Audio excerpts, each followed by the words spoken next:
Blessed family, give thanks to the life giver and the keeper of life, Emperor Haile Selassie first. What a joy. Yes, you're definitely with us in the tiger's nest.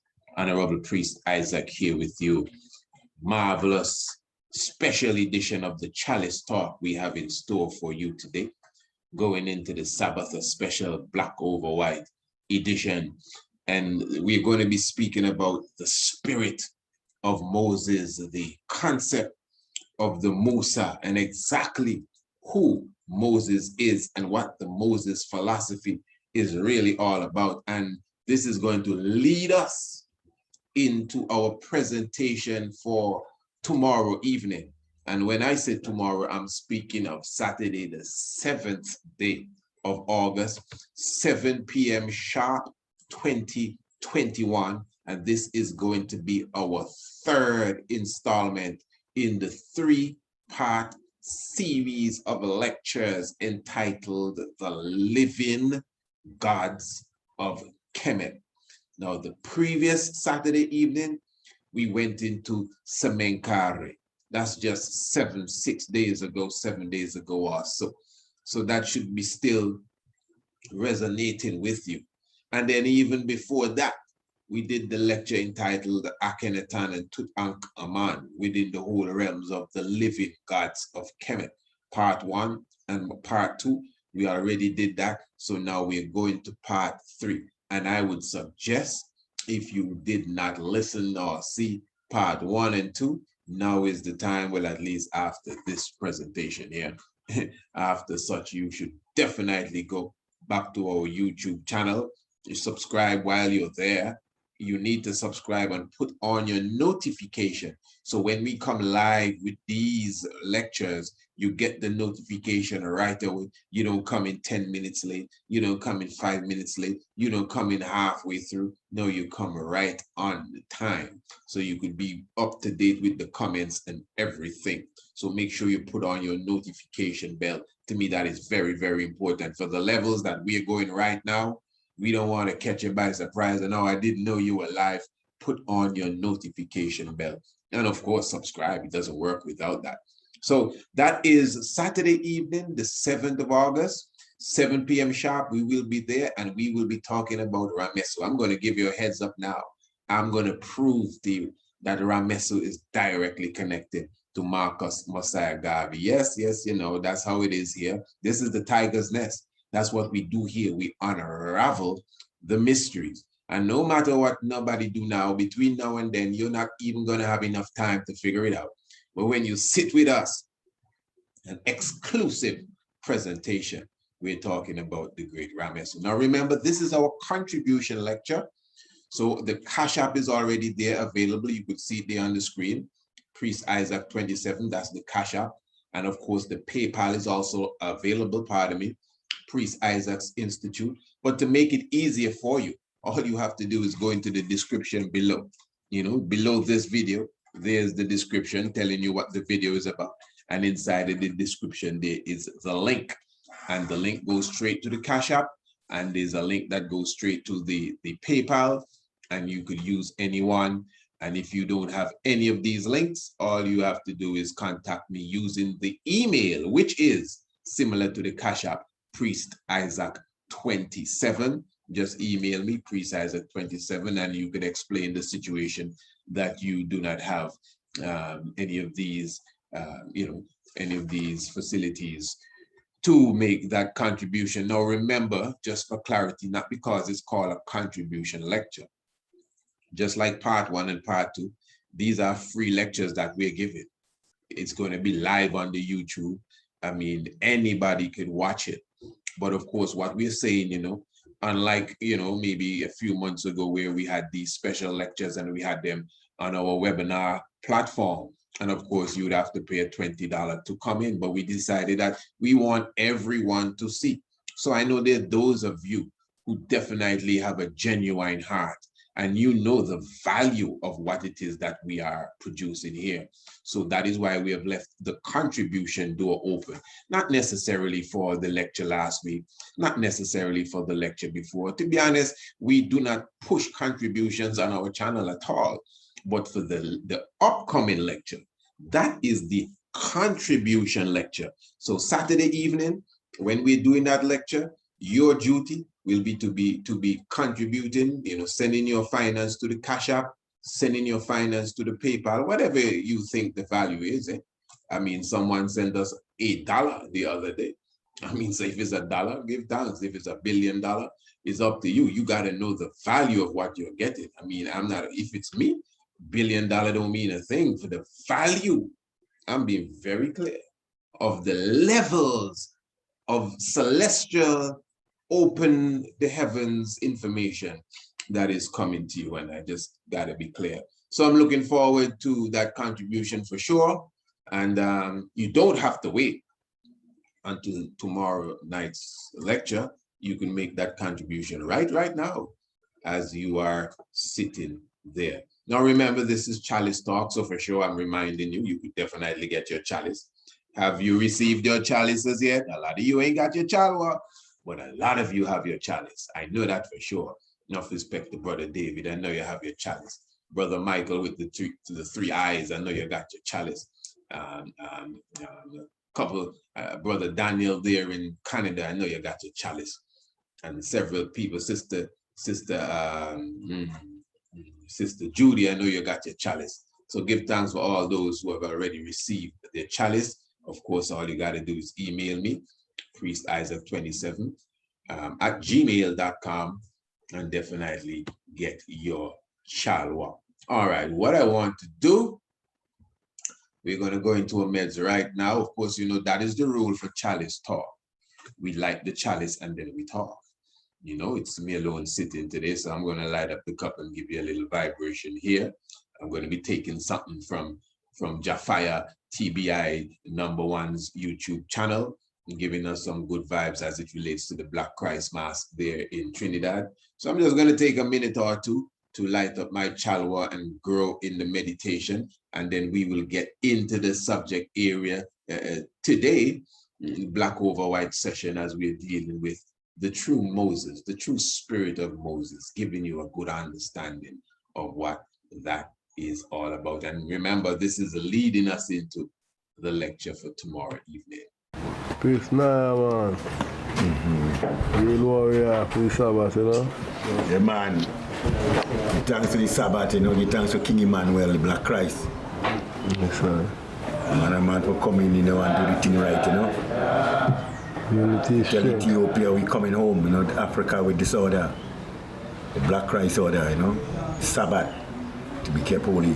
The Blessed Trinity, Emmanuel, Selassie, Marcus Garvey. Freedom is a must.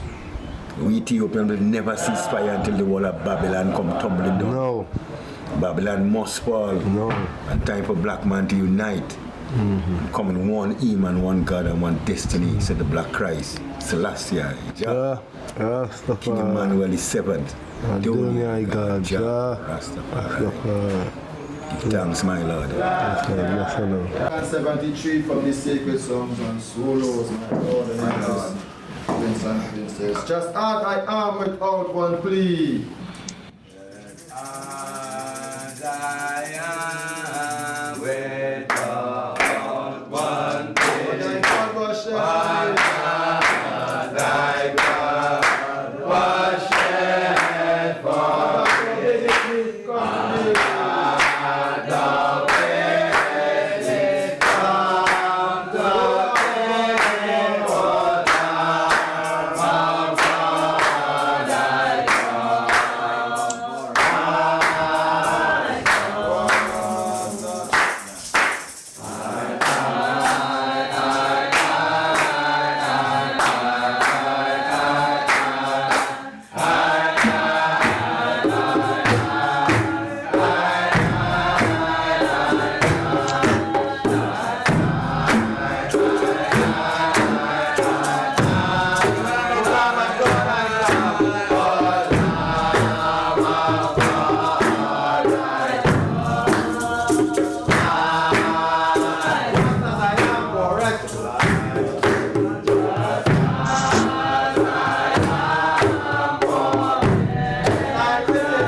actually looking at a bit of tomorrow's lecture, well, depending on when you see this video here.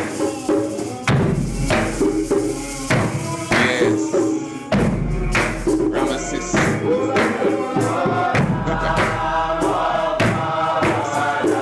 Ramesses. Ursa Rasta Ramesses. Very happy.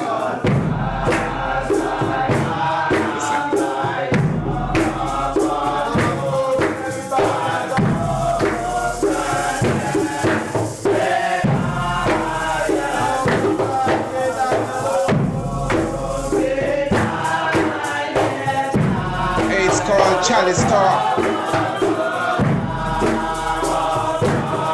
Take the time and elevate and grow.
There's no one out there in the audience saying he's taking too long to start the discussion. Yo, this is Chalice Talk. We take our time and elevate. These are different programs, you know. Yeah. If you want a no waste time, check us tomorrow evening for the third installment of The Living Gods of Kemet. We'll be dealing with Ramesses. Speaking of things you've never heard before. When it comes to the unraveling of the mystics, we will be quoting Noah.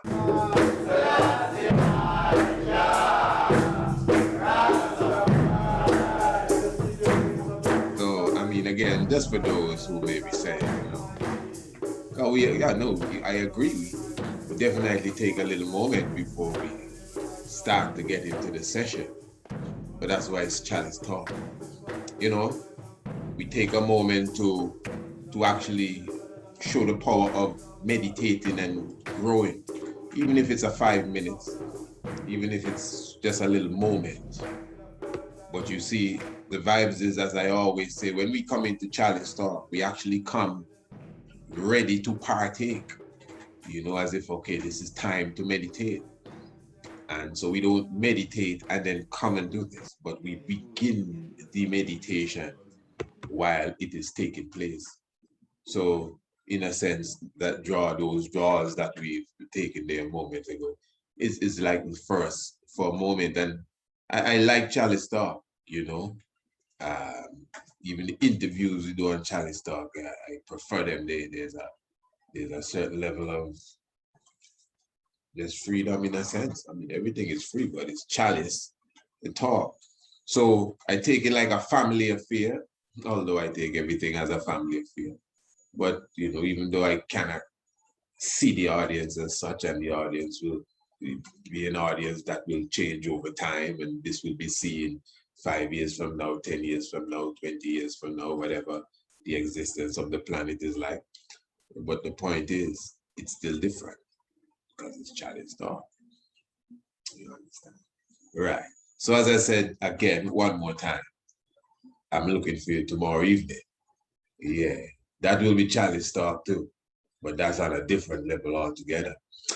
Yeah, so what I want to speak of here, give thanks, you know, again for the coming down of the Ethiopia Africa Black International Congress Church of Salvation Trinidad. Thanks to my Lord, the Honorable Priest Bertrand there as well. Give thanks for the full house. Honorable Priest Imesley, the leading priest on such a session. Thanks, Honorable Priest Elijah.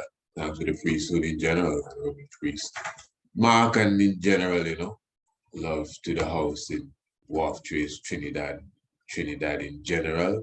Honorable Priest Salomon, my Lord, powers and respect. And we give thanks, Honorable Priest Spanky and Honorable Prophet Leo, and give thanks to the Honorable Priest Naya as well for his words on. As you could see, everyone is honorable, you know, because people ask me that from time to time. Oh, what is it that makes you honorable? You know what I mean? Like, who voted for you?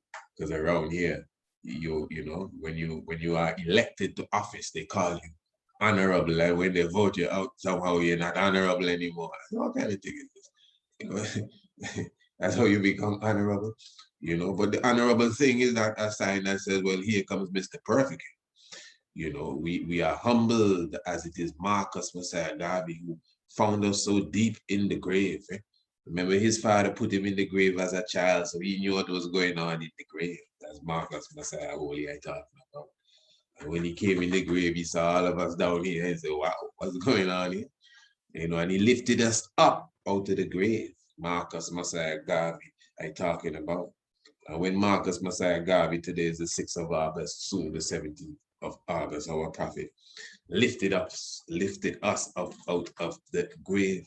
He told us to honor ourselves. Remember, he's the one that took out the wishbone and gave us the backbone of the black man and woman. You know, Marcus Mosiah Garvey suited us and booted us, and yeah, battlefield, and yeah, have us riding horse. Hundreds of thousands of us. How many of us was in Harlem? Hundreds of thousands of I and I, man. Maybe we all hit millions and you don't know. In Harlem on that, you know what I mean, and that, I think it was the 1st of August, day 1920, what, 4, 5? Yeah, and 1924, yeah, 25, around that time. And, you know, the whole world shook to see how this man from Jamaica could come to the United States of America and shape up the Negro, as they were referred to as at the time. You know, have us marching with sword, and so the man have sword on the side marching to Harlem. I mean, it wasn't guns, but Harlem black man with sword, this marching to Harlem, you're crazy. And horses, where Marcus Garvey get all them horses from. You see, man need to meditate, you know. Marcus Garvey is not a joke, eh? 3 ships on the harbor, and this is why, you know, interestingly, we are making a unique link tomorrow night with Ramesu and Marcus Mosiah Garvey. The link has never been made. At least I never come across it, for sure. If it has, I humble myself in all respect and all understanding, you know what I mean? But as far as I know, the way I'm going to put it together, it's some different vibration. So I'm really looking forward for you to sit in and show you how we make that link. But give thanks for the 17th of August. That's really what I'm saying here, which is the Earth Day of Marcus Mosiah Garvey upcoming. That is his, how early is the prophet here? You can look it up if you don't have it off your head. I should have it off your head. Yeah, Marcus Garvey. But anyway, it's the 17th of August from 1887. And that's the Earth Day of the Mighty Prophet. So we give thanks and we celebrate even at this moment, is mighty earth strong. All right. So yeah, we have a few things we're going to speak about this evening. How much you got here? 134 years in the cycle is Marcus Mosiah Garvey. Another unique character, you know. They had a man named Isa, I-S-S-A. Interesting name too. He's a man in Jamaica. And I don't know the amount of money, but I read it. And he put down some money. I think this was in the 60s, you know, 60s also. But he put down some money and say that anybody that can prove that Marcus Mosiah Garvey dead, he'll give them the money. I don't know the amount, but I understand it was some heavy money, things that would be valued, you know, today, definitely in the millions. Because he said this is the man named Isa, is a man in Jamaica. Anybody in Jamaica would know of him and know of the businesses. I don't know how it is now in this time here, but in them time there, the man does be holding some cheese. And sometimes I have to consider, you know, everyone may not pick up the twang, but in that time, this individual was quite wealthy. So he said he went to Japan. That's his word. He went to Japan and saw Marcus Garvey speaking to the diplomats in Japan. No, maybe I want to say maybe it's a lookalike is here. Marcus Mosiah Garvey is an Olmec, and there are many Olmecs, you know. But you see, as I say, I never really like to dash any spookiness into the pot. And I like to deal with reality. But the reality is Marcus Mosiah Garvey, again, is a very interesting character. You understand? A man that they said they buried about three times. You know, it's interesting, you know. So Marcus Mosiah Garvey always speaks about when I die, and if death have power, look for me in the whirlwind. Right now is hurricane time, hurricane. We don't know how it is when it's the 17th of August. Marcus Mosiah Garvey always pass through. From the time I clock in this, it never failed. It never failed. Have you received the documentary, The Night of the Black Tiger? You don't have it yet? Why not? I have a copy of The Night. You have a copy? The princess looking at me. Yeah, of course. The Night of the Black Tiger itself is the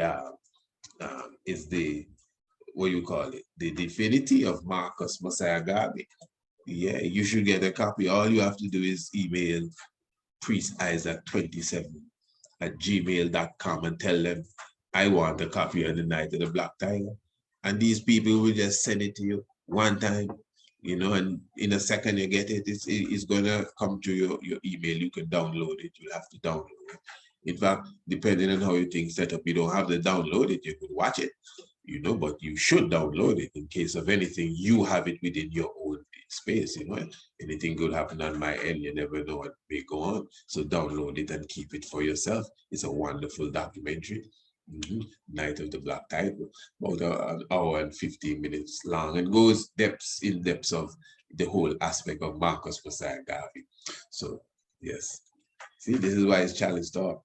Now, what I really want to talk about really is science as it relates to Moses. And this is not an argument about if Moses really existed and all of that right now.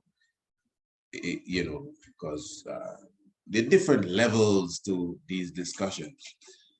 I want to look at the metaphysical aspect of Moses, and yet still the esoteric aspect as such.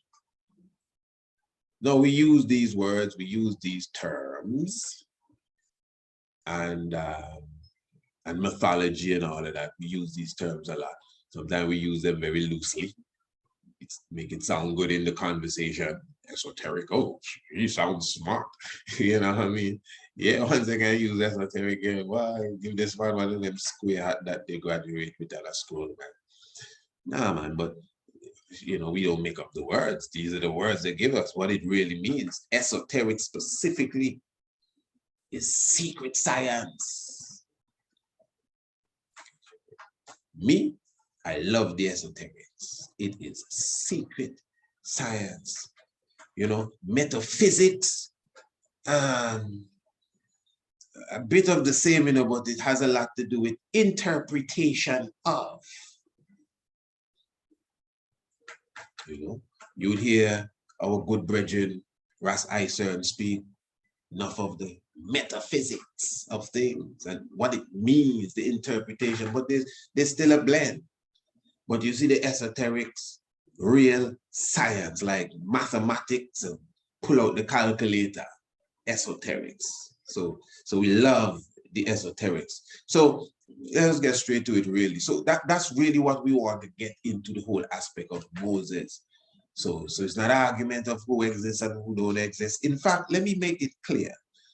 You see a lot of not just biblical characters, even though the Bible itself may have been taken through the mill and brought to a certain level. I think we've gone through that. We've covered that. We've taken the time to express that. Those who may have missed it, don't worry, we'll bring that to your presence very soon again, so you get an understanding, with a clear understanding properly, of even the science within the Bible as we decoded all of this thing.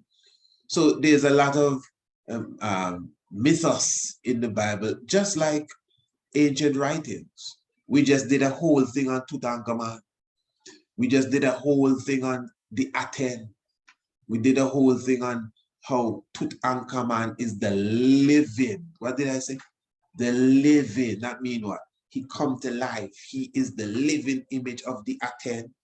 He is the living image of the Amun, you know. Now, we must take our ancient forefathers seriously. To me, they are credited with the science, the builders of the pyramids, and the understanding, and we must at least, just like how you give credit to a university and a man can tell you, well, you know, I have my degree from Cambridge. Oh, well, he's okay. Why? How you know he okay? He has it from Cambridge, you see? Exactly. So this is ancient Kemet. And if they express it to you with clarity, and if you didn't get it clear, we kind of shake it up more, that this man here is the living image of the Aten. This man here is the living image of the Amun. Now, Amun is a principle. Amun, with the ram head and all of that kind of stuff there.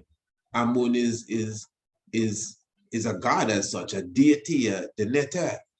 You know, Amun is not necessarily a king that rule on the throne, just like Osiris or Asa and all of this. So they're not real then, in a sense. And I don't like to say it like that, but they're real. They are real. They're just not literal. You know, so the English have you knock up and down. They are real, but they're not literal. But listen. My philosophy is that the spiritual or the metaphysical will become physical. You check it. And then now, so you may say, so Amun is not a real being, but the Amun spirit came in a human being. In fact, several times. So then now you may say, oh, what are you trying to say? Moses is not real. Not only is Moses real, Moses is a cycle that continually comes. So this is a cycle thing, you know. This is why you have different ages. This is why you have a line of Melchizedeks or Melchizedeks. All of that is a science by itself. This is why you have different ages and Christ come again, and a different Yehoshua and a different Yehoshua. You may call him Jesus. Some will say Joshua. Some will say Yehoshua. But it's the same in the different cycle come again. That's why they have the same name. That's why you have so many Marys and Mary and Mariam and Miriam. because it's a cycle that comes and continues through the ages. It's a deep spiritual thing, you know, and it's reincarnation and it's spiritual connection. Not because you're connected to someone in the ancient time and you could prove it through certain little signs, mean that you're a reincarnation of them. Could be. But it just may be that you share a spirit or you draw from an energy or something, or have a soul-like connection with that being who may be a reincarnated soul in this time. So the science is deep, and it's real. It is real. You know, I know some of us can't go beyond what's in the mirror. And nothing in the mirror, though. It's a reflection. You pop, pop, pop, it's a piece of glass. There's nothing in the mirror. Not the mirror there. Hey, you got to check out Chalice in Wonderland. We have uploaded it, you know, you should check it out. Alice through the Looking Glass. Yeah. So, you know, we speak about the science of Hu and Sa. I'm sure many of you remember that ancient DVD we had there, the black woman's presence in the ancient African concept of God. Don't go anywhere, no, this is gonna get real nice because I want to kind of review that just quickly. And what we highlighted in that episode is the science of the whole aspect of the fire and the water. And what we did, we showed you the ancient science of Gemini being male and female in that video. That's where we kind of came out with that science. That's years ago, eh? That's years ago, man. That's years ago. That's when the Honorable Princess, you were just born. That just, yeah, it's at that time there.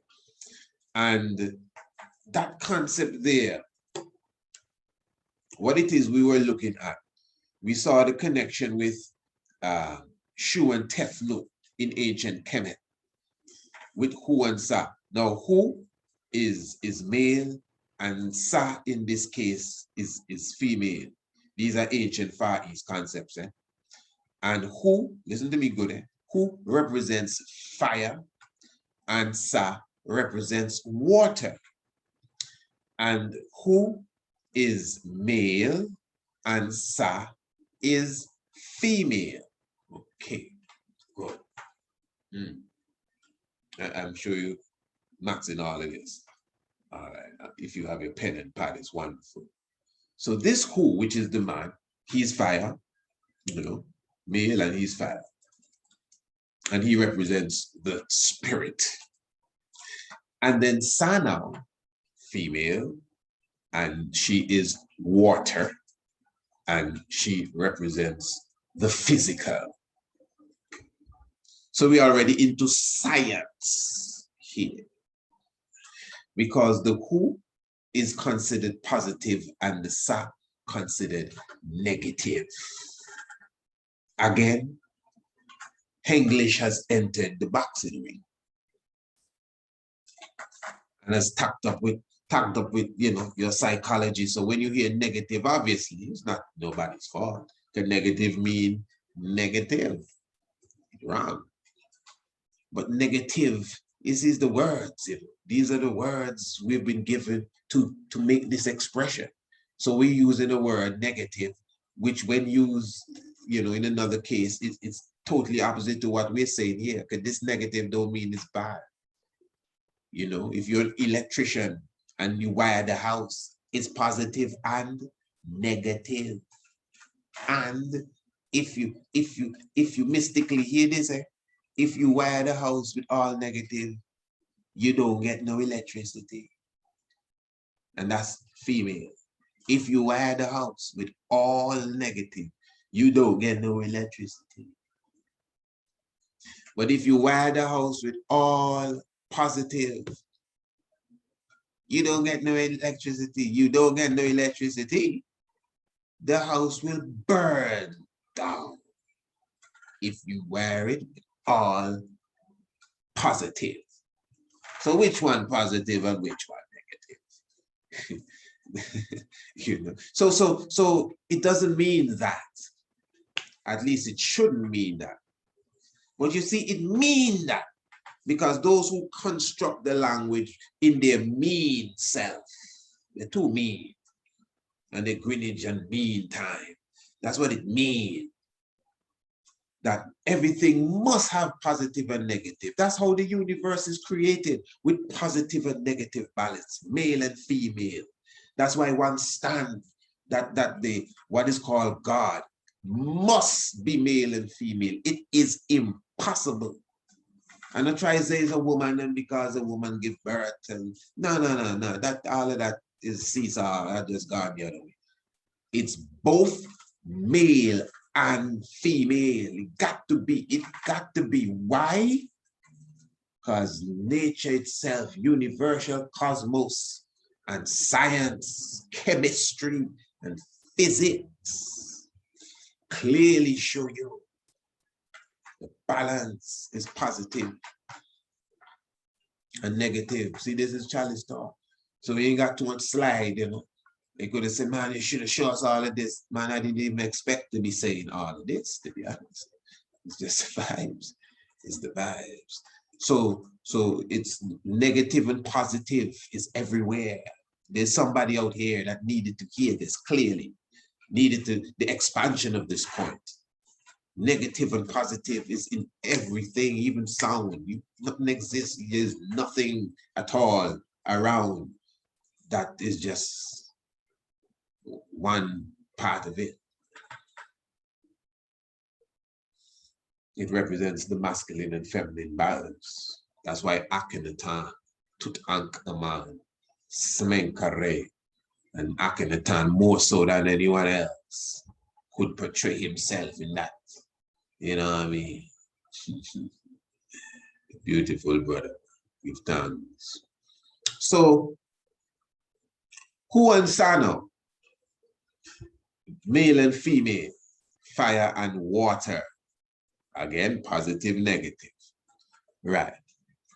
And these are like the father and mother of creation as such, or in some sense, you will look at them as the first created.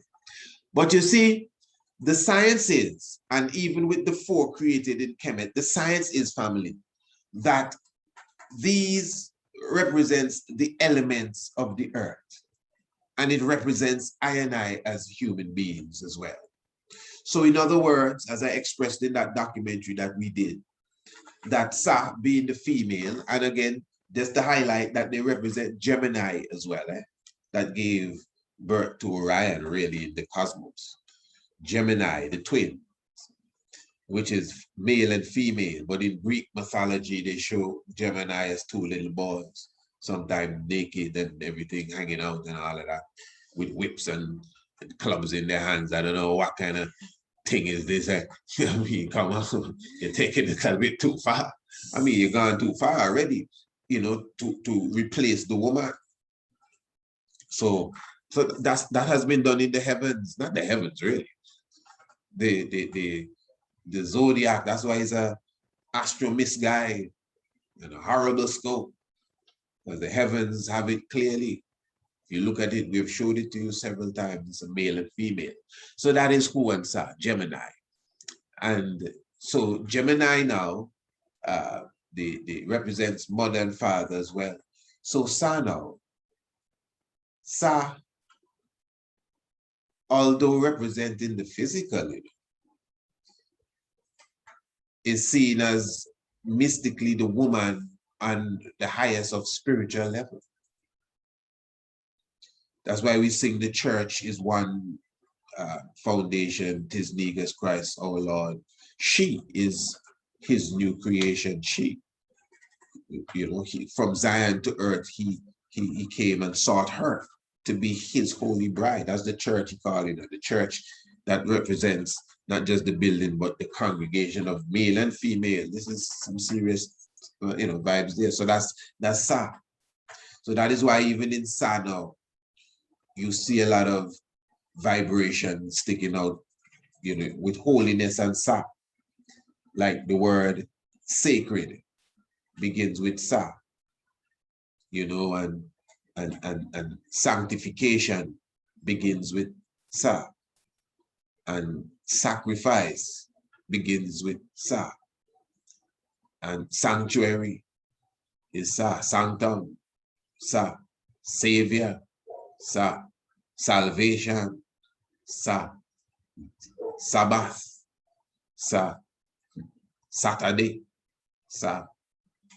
You know, and the salute and the salad is Sa.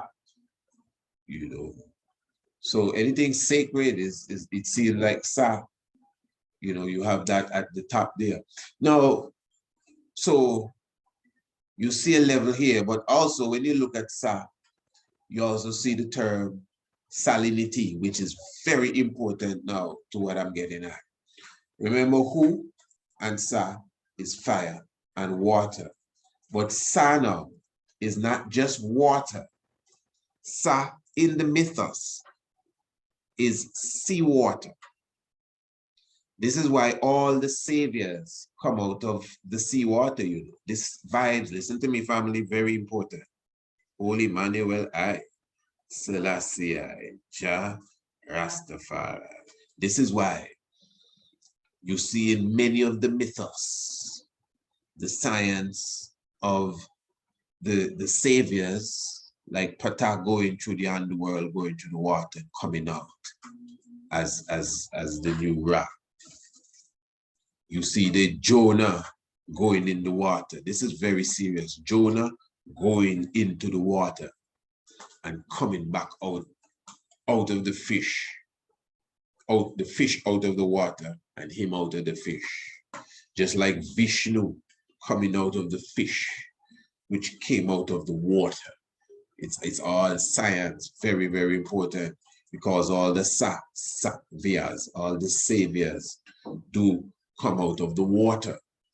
You know, the marine, that's why the woman is Mary. Mary means water. Mariam, water.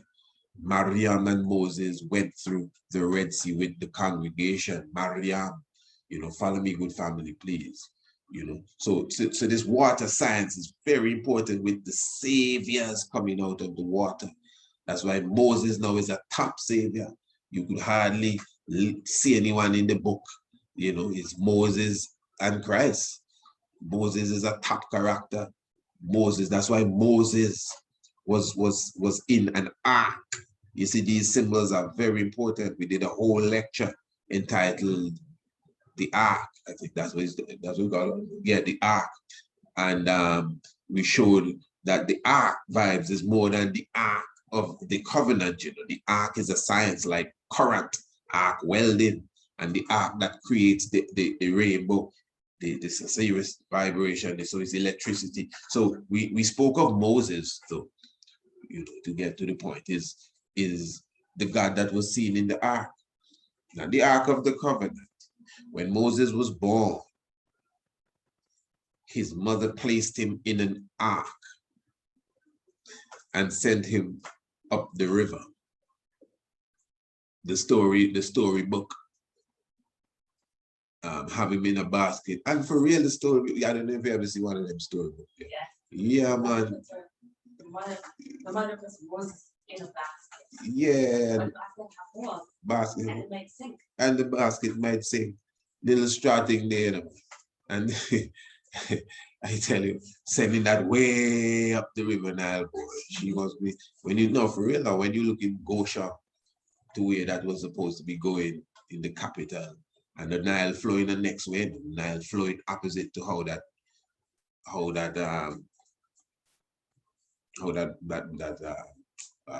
basket will be going up the Nile. There's a whole mix-up scene. Is Goshen, wherever the children of Israel was, Goshen, right? Because I've done the study already, and the flow of the Nile is opposite to where Moses' basket would be going. Because that's what it is. And she put it down the river and it flow. You can go Egypt today and do a whole tour, you know, and a tourist boat, and you see people they dress up like Egyptians with a little dolly in a basket and doing the whole Moses story for you, just fooling us all. Same thing in the other place, there, Jerusalem, the fool off thing, I tell you. Yeah. So, but yeah, just do a little mathematics that can't have the river going the other way. But anyway. The point is, let's not deal with that part. Let's deal with the real thing. Yeah. Leave them alone for now. Let's just deal with our seed. The vibes is the science that Moses is placed in an ark shows you his God quality. Anything with the ark is God. Noah and his ark. And as you see, Noah, his science is similar to even Jonah. As we say again, if you look at the word, an anagram is very important. When you look at the word Jonah, and you take the J from Jonah, people like to say there's no J in Hebrew. Well, that's a part of the science for real, because when you take the J from Jonah, the letters you're left with is Noah. Exact Noah, exact Noah. Jonah is Noah, and you see the science is the same. That Noah came out of a deluge then, which is a flood. A deluge is a flood, a mighty flood, cover continents and islands. So Noah came out of a flood. Hear me good, please. And then Jonah, in the same way, went into the belly of the fish and came out, and his science is seen again, similar to the Vishnu coming out of the fish and all of that science there, which is really what it is. And it has a lot to do with the Pisces age too. The man of the Pisces age, the Christ with the fish and the fish and bread science, that there's a lot of fish, and the Christ soldiers are fisher folks and these different things. It's all a lot of science. That's why Joshua now. Joshua is called the son of fish. Who? Joshua. Joshua in the Old Testament, Moses' protege, is the son of Nun. Nun is also fish, and Nun, of course, Nun is the god Nun, and Nu, and now Net is Nun, and Noah also means Nu. We know that, and we're gonna get to that in a quick moment there. So all of this is what we call the esoterics. Yeah, so what is happening is that Sano, the woman, represents water. And not just water, but seawater. And seawater is salt water. And seawater is approximately between 60, 70, and 80% of that of the earth. You see different figures, and the human body would be 70% water as well. But as far as the human anatomy, it tends to differ, it seems like, with age. Yeah, like from even 50%, and even male and female, according to a lot of different studies. So when you do your research, so you don't have to argue about if it's really 70 or 80. I mean, almost any time I say this, no matter which number I use, somebody says, "Oh, I think it's more 75." I'm like, oh, I mean. But anyway, for sure, we balance at the 70 because that is where they balance that of the earth. So what I'm saying is, you can see that the earth is made up of specific elements. That's the same elements that we are made up of. We are made up of the earth. We are earth, Earth is anything inside of Earth's atmosphere. Even the clouds are earth. Here we go, Remember, the clouds is the water from the earth that goes up and what do you call the process now? And condensation, and then precipitation, and the full vibes. Precipitation is what? When it rains, yeah, comes down, goes back into the pond, the rivers, stream, whatever, and the same cycle continues. So that's the earth, because the water is the earth. In fact, there's more water on earth than earth. There's more water on earth than earth, because remember the planet Earth, pardon me. Here comes English again now. The planet Earth is made up of earth, water, air, or wind and fire. That's what runs Earth.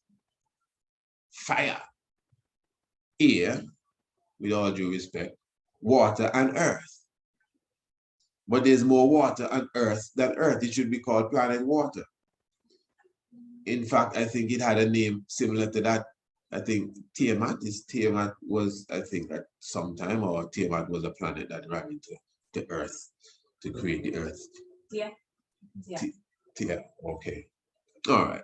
But the point is that planet Earth is made up of the same elements as planet me and you.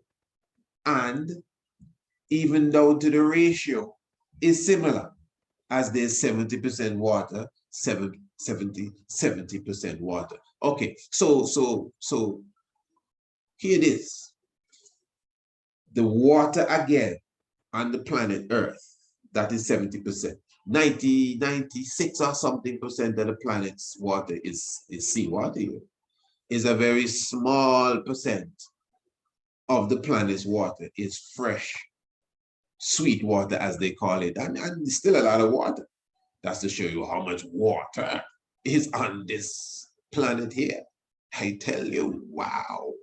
Just meditate the Pacific Ocean alone and its depth. So all of these waterfalls and little springs and rivers and lakes, and yeah, they're big. But don't be surprised. That's just 3% or 4%, the most, I'm sure. I don't think it's more than 4% of the Earth's water is water you can drink. And some of that you still can't even drink it. So, in the same way, follow me, the Earth is connected to us. That our 70% of our water would be basically our blood. And then a lot of the organs within our structure is actually blood in a sense. You know, some of our professors will tell you that your organ could even just dissolve into blood. So a lot of us is blood, the water.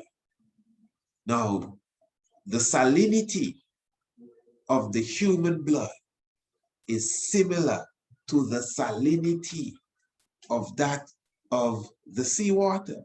And salinity means saltiness. So in other words, the are cases where they have used seawater to either replace or infuse with the blood, can't give you the exact detail, to replace the blood there. And there are cases where they've used coconut water too. And that, I mean, that's serious. You can put something in your veins, Ras, to help the blood because you've lost so much blood. Because again, the salinity, I do not know the process. I definitely have read about this on more than one occasion. You know, I'm not saying that there's dump seawater down the veins. I don't know if it's just a little bit to ignite something. I don't know, but I know for sure I've come across these medical writings that shows that that seawater has been used in relation to infusing with the blood. So again, the salinity, salinity. What is salinity? Is the salt, saltiness, S-A-L-T, salt. And salinity, the salinity, the saltiness of it. So follow this again. This is to show you now everything, you know, from the science of Gemini coming down to reality, even down to us and even our makeup. So that means even within us, there is that balance of what is known as positive, negative, spiritual, physical, masculine, feminine energy. Again, the Akhenaten is seen well balanced. So you have the Mary again, which is the woman, the Marie, the Mariam, in the Quran, Mariam, Mariam, and in the Old Testament, she is Miriam, and she's the woman amongst women, that led the woman across the Red Sea when they went through the Red Sea. So even the science now of the Red Sea, if you notice, the sea is red. So the sea is red, has to do with you, because they can take the sea and pump it in you, and your blood are like it work with your blood, because your blood and the sea may not be red, but your blood and the sea has the same salinity. They work good together. Wow. So if we're going to look at Moses going through the Red Sea, where did he really put his hand across and that sea between Africa and Arabia bust into? That's not on trial right now at the moment. If you want to visualize that just to accommodate your culture, that's all right. That's okay. You can just meditate that for the time. So at least you understand the story, because there's a story that has been placed upon it. You know, that's good. That's the kindergarten level, so you could follow the story. Now you get the story good and you advance to the real meaning. Even the story and how you see everybody going across the Red Sea. It even acts on your understanding of it. Now you put that aspect now on the next level and really see the science, because the Red Sea is you. That's it. Moses, or Moses, Moses is a very interesting character. Yeah. Moses represents fire, and Moses represents the water. And this is why, again, Moses was sent up the river, which is water, and put in an ark, the water. Moses' name means to be drawn out of water. That's what his name means, Moses. That's why his chalice talk. Because when you stuff the chalice, you know, we draw it out of the water. You know, when we pull the chalice, is draw. We draw Moses. Put some Moses. It's like you need Moses too. And you draw. It's through the water. You're gonna plunge in the water. Gonna plunging in the water, like how Pata plunge in the water. You understand? The plunging in the water is important. Jonah, there's Choditor Jonah overboard. Stories, the Anansi story, Nancy story, Tory. And he plunged in the water and come back out of the water after going through, come back out. The God, Moses. Remember Moses speak to God in the burning bush.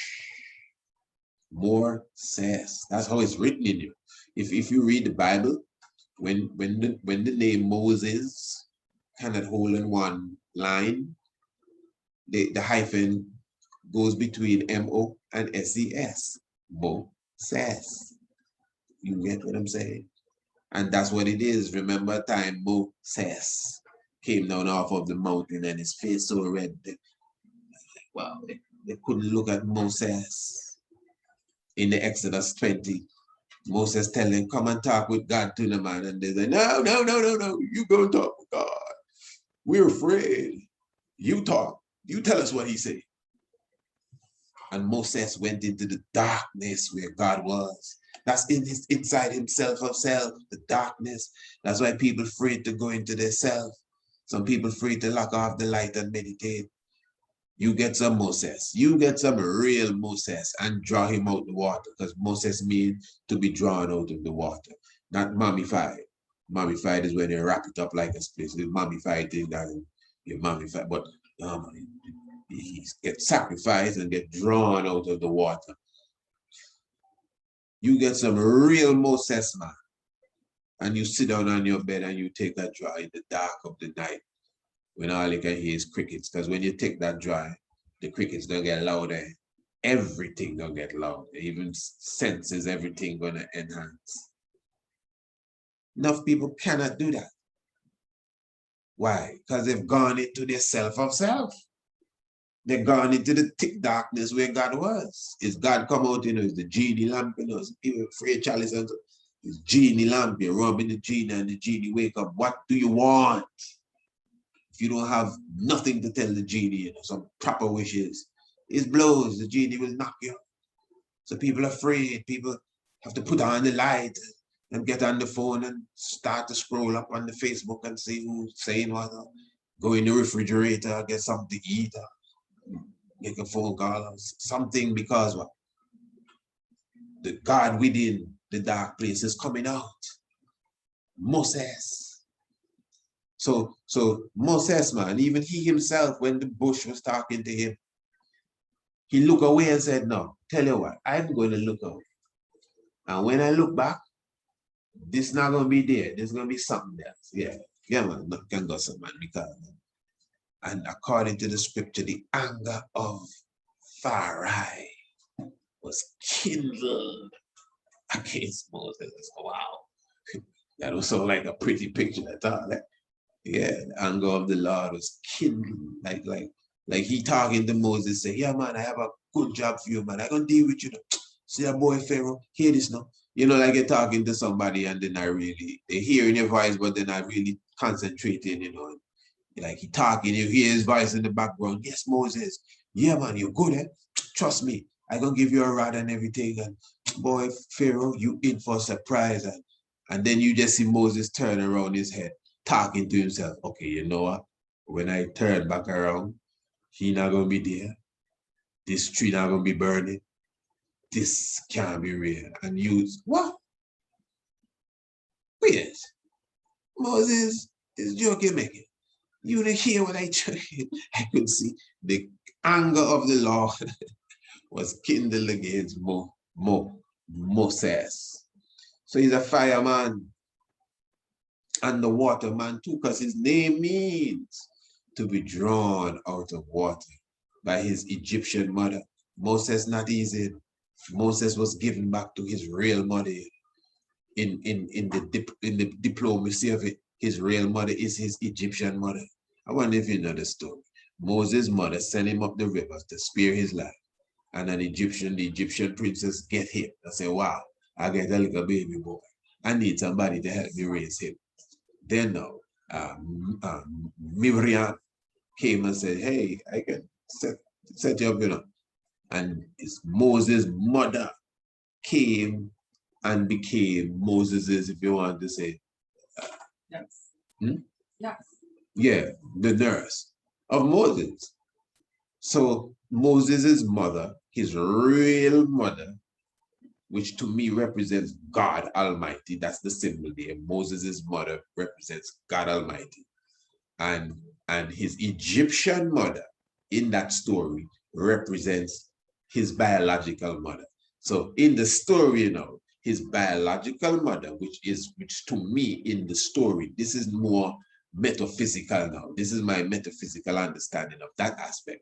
Moses's biological mother, Imran's wife. Yeah, she in the story is symbolic of God. And she sent him up the river, through the river. You know, that's the passage going to earth then in the ark. And then his Egyptian, which is Babylonian, the lower level mother, pull him out of the water. You see what I'm saying? Right, that's in the story. So the Egyptian woman in the story is not his mother, but in the understanding, it's his mother. It's like, you know, no disrespect to nobody's mother, but it's like your mother who gave birth, may give birth to you, maybe not, you know, just give birth to you. And then she give you back to God. Okay, that's what she did. She gave her back to his real mother. It's a mystic story, you know. It's something you could overlook in reading the story, but it must have a meaning. So if you think it has another meaning, no problem. But that's how I look at that part, because that's the science here. So the Moses character again, drawn out of water. So I'm showing you now, within the whole science of the makeup, you see the salty world is the lower world. That is why we talk about vanity and being vain. Now the blood runs through the vein. You see, the physical world, no, it's not that the physical world is bad or negative, but the positive, this is a heavy science, the positive must be so strong that it balances off with the negative, like on a balance, like a level playing field. All right. Remember, there's more of water than even anything else. 70%. This is key. Look at the story of Sodom and Gomorrah. Now remember, when they left that city, she was told, or the whole family was told, you know the story? That's Lot and his wife. They lived in Sodom. And the angels came into Sodom and said, hey, listen, man, you need to get out of here. You know, because we're going to bomb this place. And the people them in Sodom came looking for the angels. Them fellas wanted the angels. Yeah, man. According to the story, Lot was ready to give them his daughter. I mean, I don't know what kind of thing that. Yeah, so they say. And the angels, them fellas outside said, no, man, we don't want no woman, man. You know we into that lot. Is them pretty fine fellas they have in there, them long robes. We want. Okay. The angels say, what? Boy, just open the door. And just blind them, I think, for the night or something. But anyway, you know, they took them out of the city and everything. And the angels tell them, hey, listen, when we're going up the hill, nobody look back. Don't turn back, don't even look back. And they were going up, the whole family, you know, everybody that's supposed to be with them then, in a sense. And Lot's wife looked back. Said, wow. Because I don't know, she hears some screaming. And they said when she looked back, she just turned to a pillar of salt one time. Some say that the pillar of salt is still there in the place where it happened there. You know? I mean, I don't know if any of you have ever been there to see it. But anyway, as I said, let's deal with the, you know. So what it is, Sodom, that's the low world. That's the salty world. And what happened is that when she looked back at Sodom, she turned into a pillar of salt. So when she looked back at Sodom, she turned into a pillar of sodium. Because sodium is salt. If you look at the word sodium and Sodom, it's basically the same word. You don't know the sense of the vowels. S-O-D-O-M, Sodom, S-O-D-I-U-M, sodium.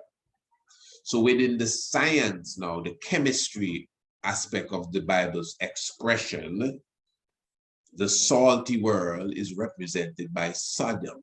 So remember, you know, that is still within us now. I mean, the salty world, naturally, it's just naturally there, which is the water, you know, seawater. We bring in the science up with understanding. Okay, good. But now that's why I'm saying now, when you're too much into yourself, people say, oh, you're too vain. So the blood runs through your vein. It's about you. You're too vain. And when you look into your mirror to see your vainness, the mirror is called a vanity. So the woman looking back now, meaning that she made her lower self there totally take over. And that is why she just turned to a pillar of salt.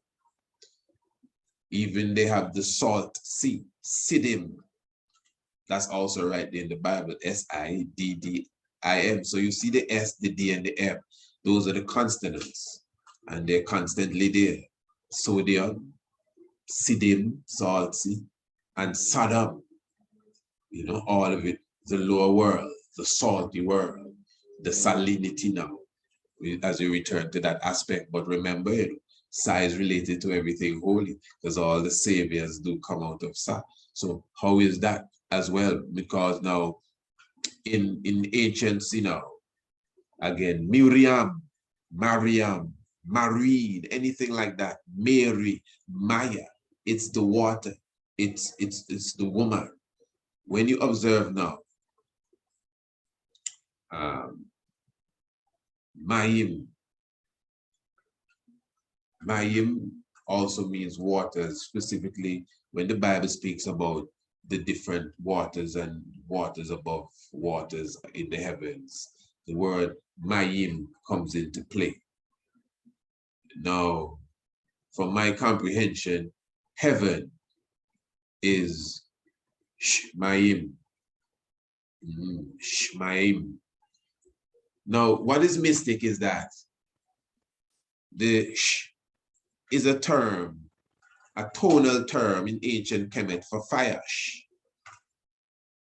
And you will notice in reality, I want you to listen to this good, that if you have a bushfire burning and you were to throw like a bucket of water on it, it makes the noise. Now, what you notice happen, and is fire. Mayim, fire and water is heaven. Huansa, Mayim, fire and water represents heaven. Listen good, but hear this. What is being expressed here is that when the water is thrown on the fire, the water doesn't disappear, you know. The water evaporates and starts to ascend. You see, water in general will always fall. Remember, water in this case, now we're looking at it in this case as the lower self, but it's not that it's the lower self. It becomes the lower self when the higher self not working. It even have to come back to the balance of male and female. Because remember, male in general is male and female is female, but this balance that I'm talking about is within all of us. But we have to crystallize even the teachings here and manifest it into reality. Because again, the water represents the blood, the physical self, you know, the physical self. One just be arguing that you know, Babylon make not a mistake, but they fool us with the 666. The 666 is carbon and physical being. That is true. But the physical being is the beast, is the animal part of you know. Yeah, what are you afraid to say that, man? Humans are called the intelligent animal, and niggas are no, we're not no animal. I understand, I agree with that too. But we definitely flesh and blood and bones and all of that, and breathe and eat and sleep, and you know that for real. So and that is the carbon, the 666 you're talking about. But there are those that have crystallized this level to its lowest level and become the evil being. Mark of the beast is the mark of the men. But within all of us is that balance, the Hu and Sa. Within all of us is that balance of male and female. Within all of us is that balance there of the fire and the water. And again, the water, the salinity, the seawater. Where see, Moses had the power to go through the seawater. Christ had the power to walk on top. Follow me good. Christ had the power to walk on top of the seawater. He didn't sink inside of the seawater. He didn't sink within the miry clay. He didn't sink within the vanity. He didn't sink down into the lower parts of the flesh and the things of the world and all of that. He walked on the water. When he called Peter, and so Peter was doing a good job, but when Peter lose faith, he started to go down and Christ had to pull him out of the water. Moses didn't walk on the water, but Moses split the blood sea, the Red Sea, salinity. Moses split the Red Sea and walked through the Red Sea and take plenty people. Enough of us go with him through the Red Sea, and Miriam with me in his water to follow him, leading the charge with the woman. All of that is to show that them man here, Christ man, you know, have taken themselves to a level where all of us can do, you know, in spreading vanity aside and going through to the promised land and walking above it if you have to as well. You know what I mean? If you want to do like Moses and they get your sandals wet, you split the sea and walk on dry land. Any which way you turn it, but you overcome the lower things of the earth. You overcome the salty world. You don't look back like the sister and turn to a whole pillar of salt. A pillar of sodium, because you're looking back at Saddam. So when the fire and the water collide, even if it's the sun beating down on the water rises. Remember, just the water and water, it fall down on the ground and splash up on the, you know. But when the heat of the sun touch the water, or when you boil water, or when you throw the water on the fire, Mayim. Mayim means heaven. You see the water start to rise, the water start to go to heaven.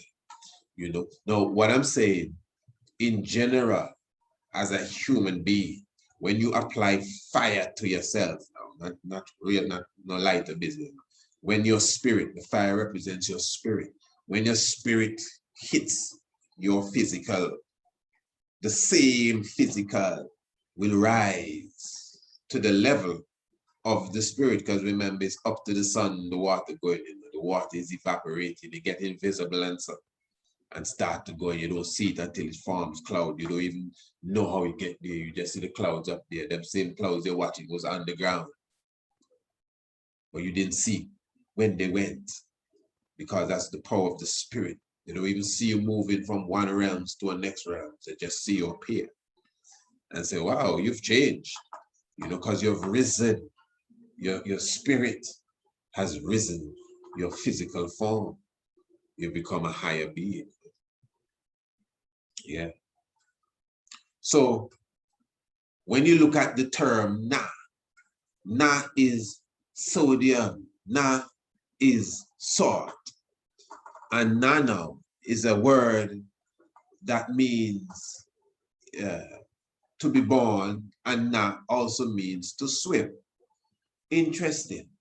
Na means to born, or to be born, and na means to swim. Now remember, na is the symbol for sodium. Na is salt then, the symbol for sodium. And na, I'm going to repeat it, means to be born, and na means to swim. Okay, for example, if you deal with to be born, for example, you have like nature, na, you know, like when you're born, you get a name, that's na again, na, me, name me. What else? Nativity, that's na again. And things of the stuff, you know, you're part of a nation, that's na. So na means to be born, it's no joke. And people are ramp with the words in.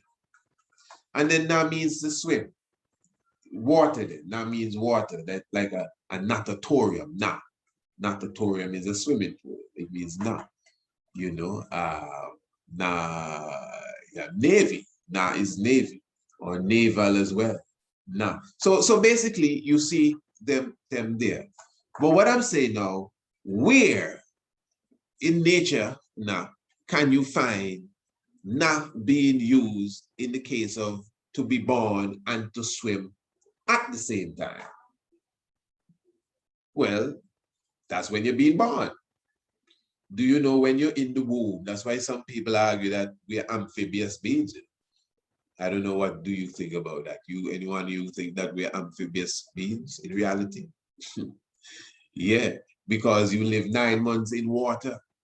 In fact, the air outside of here is considered to be water too. You know, the air we live in is said to be water. In fact, if there was moisture in the air, it would burn up your lungs.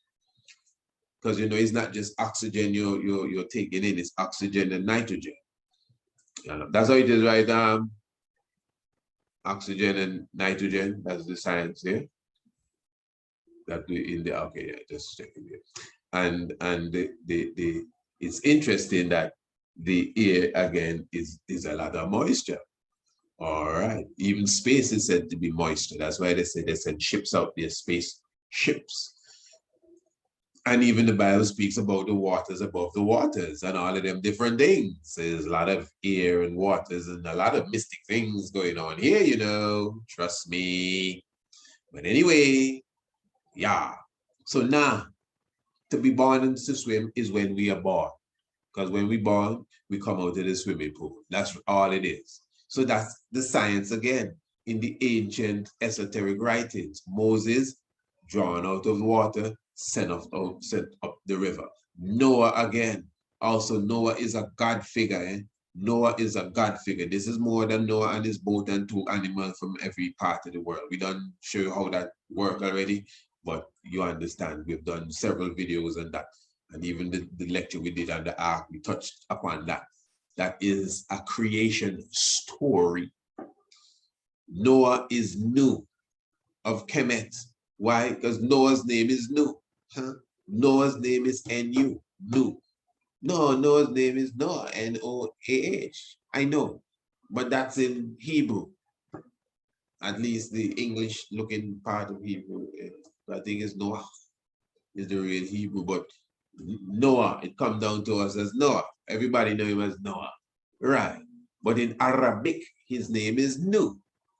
That's it, right? And again, in Kemet, there's a god called Nu, who has a boat with 8 people on it too, and that's a creation god. So that's what I'm saying. The story of Noah is a creation story. It's not no man build a boat and two of every animal. All of that is the esoterics. That's almost like a little nursery rhyme, kindergarten level to express it. That's how we write hieroglyphics, to express it. That's our African tradition. We express ourselves on different layers.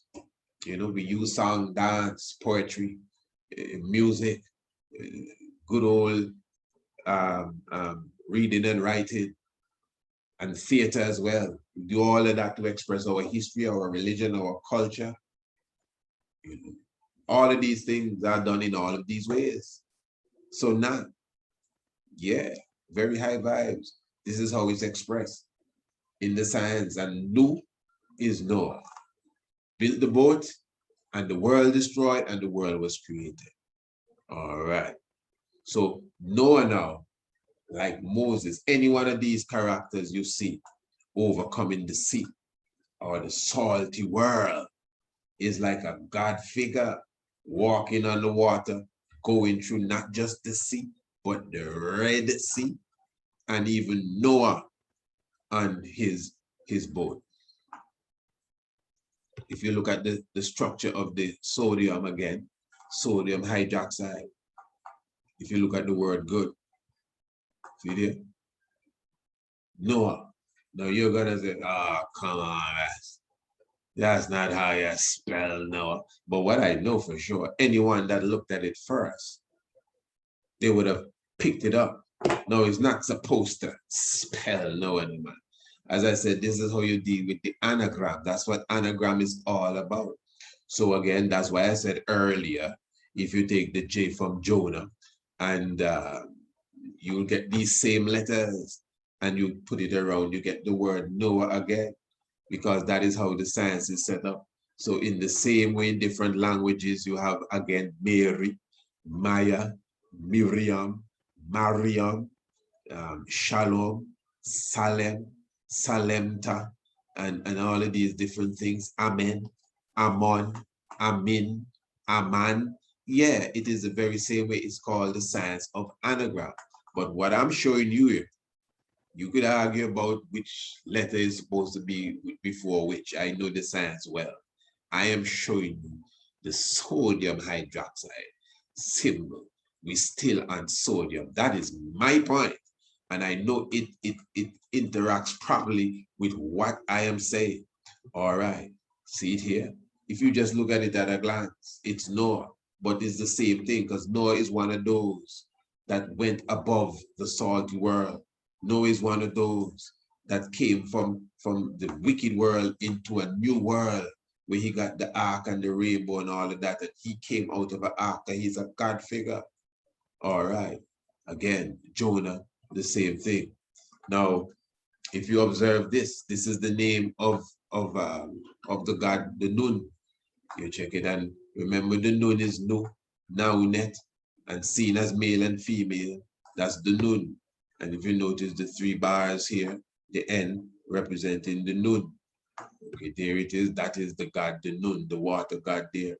You know, male and female in this one.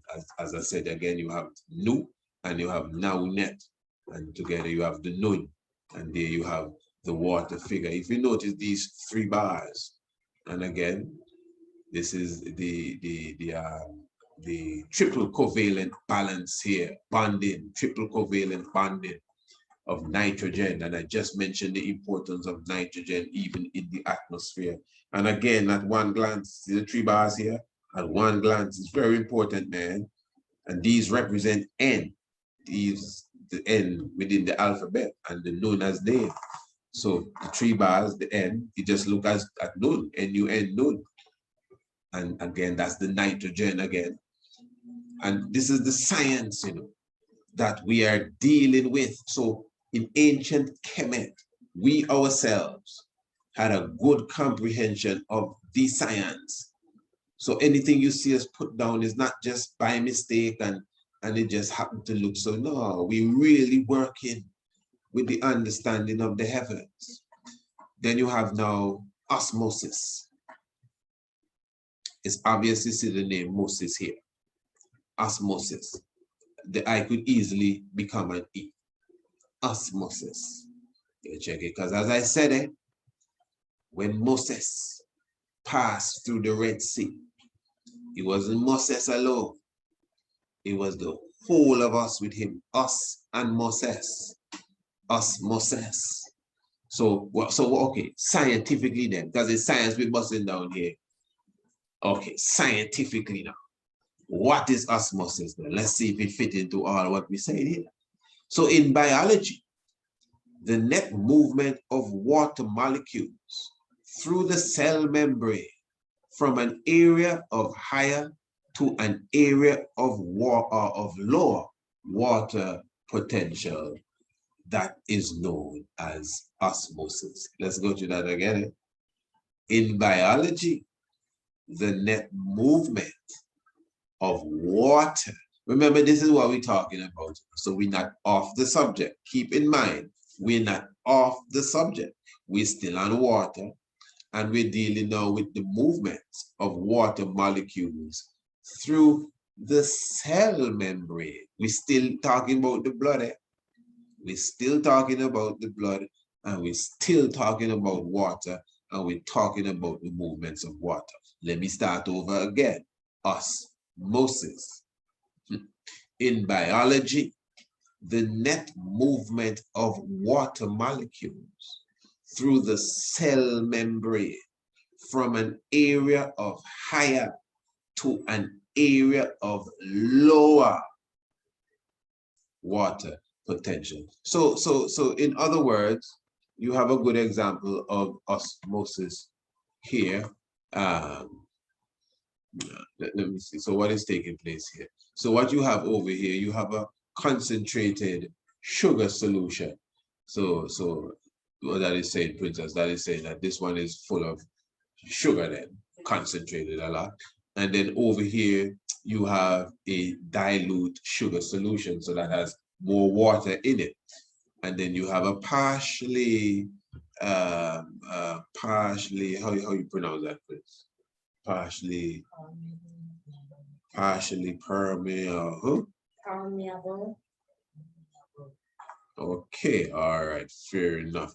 And it is showing you that the diluted sugar solution, water itself, water molecules within it, will find itself going through that partially permeable membrane. I mean, it can, it kind of porous. So the water will go through the thick sugar solution. If you notice, there's 3 of them over here, and there's still 3 of them over there. But a lot of the water has passed through the barrier. A lot of the water has passed through the border from one part to the other. Something like what Moses did. And that's what Moses did, with the water molecules in a sense. Moses and Osmosis, he took, the children of Israel from one area, went through the Red Sea, which is water. He split the sea and he went through the Red Sea from one border to the other border. Now you may say, but this is sugar and water you're talking about. earlier you were talking about salt and water and blood, or you go to sugar and water. No, no, no. This is just an example. You know, this is just an example of exactly, you know, what really happens in the real case. But now, in the real case now, when you observe what is taking place, as we say, you know, we're dealing with the whole aspect of the blood. So Prince, give me a strength here again. I see we have osmosis in blood cells. Give me a little example of exactly what's happening here. So this is the hypertonic concentration. So all of these are red blood cells that have been left in water or any kind of liquid. So this one right here is called the hypertonic. Hypertonic. Yes. So that basically means all the red blood cells have shrinked. Okay. Because the liquid that they used, it would be water. Okay. Is more concentrated. So there's more liquid than salt. I get you. Or they used. And then you have. And then we have the isotonic solution. Liquid and cell cytoplasm, which is basically salt, are the same in concentrations. And then we have the hypotonic, hypotonic. Inside cells are more concentrated. Basically means more salt or more of cells. Give thanks, my Lord. I appreciate that. My Lord. Blessed love. All right. And that is the osmosis process there, as you see within the blood cell. So really, what I'm saying, you know, family, it's just reality. We are ancient scientists. This is what I'm saying now. And all what you hear here, it is the opinion of the host and those who manage this platform. But listen to me, family, reality. We are an ancient people. A lot of the things that science may teach us today is not something that is just being discovered. We had the knowledge of this. We had the knowledge of osmosis from ever when and how it relates to the red blood cell and cytoplasm and the saltiness. And we knew that a long time ago. And that is why I wanted to, if you don't take away nothing, take this away. And that is why you could see remnants of this understanding of the science, and in many cases, the science itself, in a lot of ancient writings, including the Bible. So it is not like I come here to play a game and I can play with words and I'm some sort of magician and abracadabra and hocus pocus and wow, look at that. No, it's not me put it together with sodium and she looked back at Sodom and turned to a pillar of sodium. No, it's the science of what I'm talking about. It's the Huansa story that we read about from the Far East that I put in connection to this science here. And even the Moses going through the same Red Sea, which is even himself of self, again, Moses, and conquering the salty world. The water stand up like pillars in the presence of Moses and all those who carried through with him. So it's just natural science, I'm saying, family, that we have taken and we have put it in different forms. In many cases, it comes out to be God's because it's principles that we should take within ourselves that would make us gods. And that is why the Moses principle is also a very key principle. It's obviously a principle of someone who have overcome the lower self and have balanced off himself in that way as well. And anyone you see going in water, coming back out, that's what the baptism thing is all about. When they take you down to the sea, or see they carry you to the, and they dip you down in the water and they pull you back out of the water. But as ancient Kemetic science, Pata also plunged into the watery world and came out as the god Ra, Amun Ra, new creation, new being, new thing. So that is the science, my family. And I am hoping that I will be, as I said, seeing you tomorrow evening or this evening or whenever you're seeing this video here, this Chalice talk, as we will be going into Ramesu, the second. That itself will not be a Chalice talk. So yes, look forward to a nice presentation. Remember, family, that will be the contribution lecture, and the information for any contribution payments is in the description below this video here, the Cash App, and as well as the PayPal right below the description. You can see the information itself.